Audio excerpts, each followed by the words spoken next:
I'm gonna tell you a story. So I'm with the Miami Heat. I'm a scout for the Miami Heat.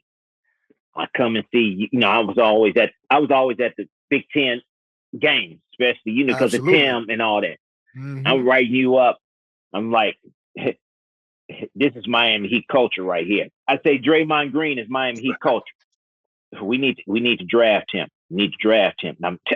Dude, he gonna come in. He knows how to play. He gonna play his role. He gonna play defense. He gonna give everybody confidence. This dude can play the game of basketball.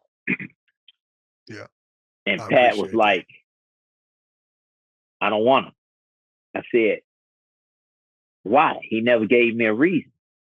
So every time you came to Miami, Golden State Warriors, and y'all beat us there, me and Pat look at each other.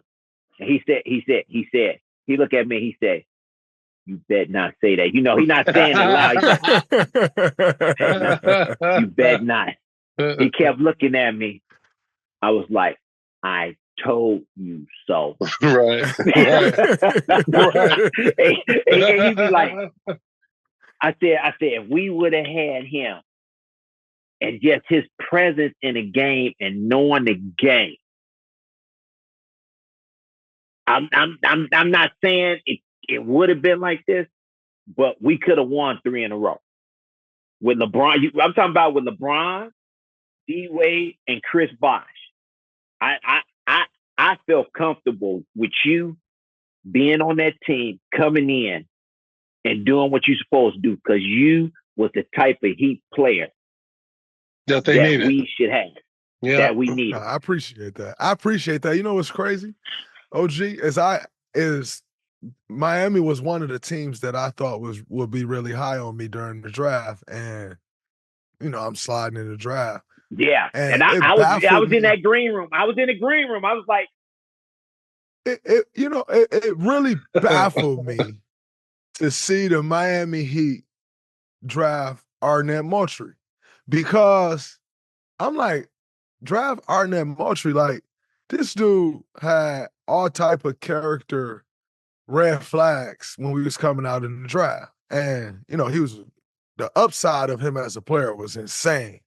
But he had all type of character issue red flags. And I'm like, they're gonna draft this guy, but they talk about all of the character stuff and how you gotta be a high character guy to play in Miami and leave me sitting right here. And I would watch those teams, those Miami teams with Brian and be like, yeah, and D Wade and Bosh and be like, I would have fit right in there. Like I could have brought exactly what that team needed on a yeah, low salary because I was low. I would have energy, been a low pick in the first round. I could energy. have brought what that team needed. I agree.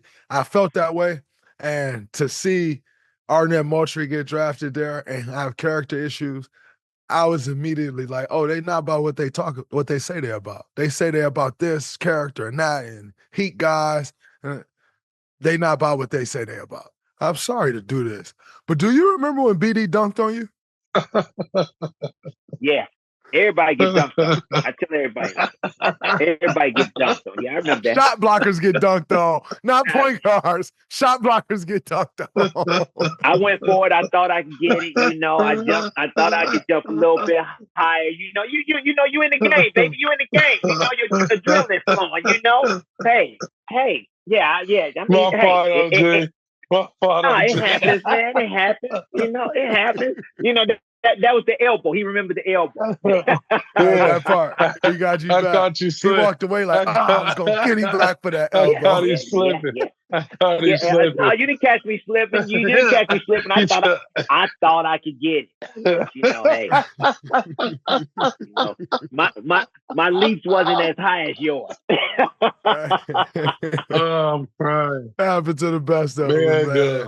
I got some bad ones too. I got some real bad ones. James Harden dunked on me so bad, I pushed him down. I tell everybody gonna get dunked on. Yep. Everybody gonna shoot an air ball. Everybody gonna shoot a brick. Yep. Everybody gonna turn the ball over. That's basketball. Everybody gonna get shook. Yep. Everybody gonna get shook. That's a fact. But the thing is, people nowadays are afraid of that. So you don't have, moments where it's, a changing of the guards, right? To that hierarchy. Like, damn, this dude been bullying me. We ain't got past the playoffs because I got to overcome Draymond and whatever he think he got psychologically against me. That's always been the pecking order and the pedigree of the NBA. And nowadays, guys are running away from the real fame. Like, you don't see superstars challenging each other, right? They guard the other dude on the team, right? So they running from the charge, or they coming in to take a charge 7 foot. I used to hate when big dudes take charges. I used to cuss big dudes out. Yeah. What you taking a charge for? You know what I mean? Yeah. I'm gonna tell you a guy that don't get a lot of recognition that was a bad motherfucker. Kevin Johnson. Oh my gosh. All right.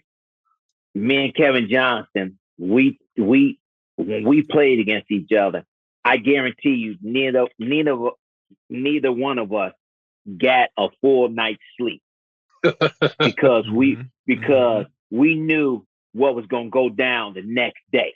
We was gonna go out there and we stuck each other. You switch off on Dan. No, I'm getting over picks. I'm staying in front of him. Yeah. I'm gonna try to stay in front of him. All right. I'm gonna try not to get crossed over, left and right. I'm trying not to get dunked on. Right. Because he will dunk on you. I know he couldn't make threes. He started making threes at the end of his career and stuff like that. But I'm gonna tell you this, man, that was a bad motherfucker. That was a bad motherfucker. He was. A lot of people don't know how bad Kevin Johnson was. That motherfucker, man, he was tough. He was fucking tough. He was tough. Gary Payton. Yeah. Gary Payton. Shit, we used to go at each other. Shit.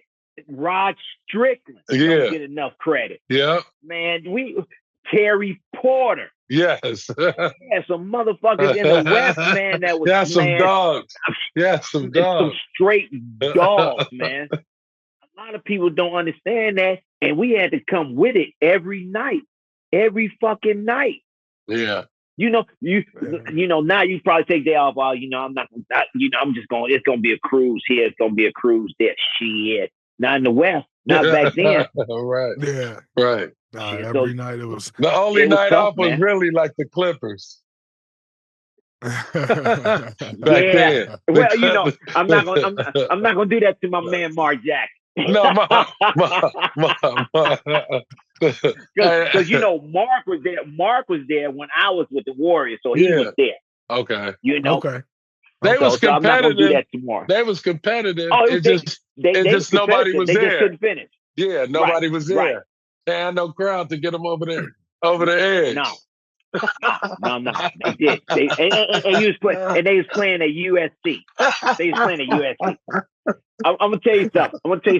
USC back then, their court was so bad, man.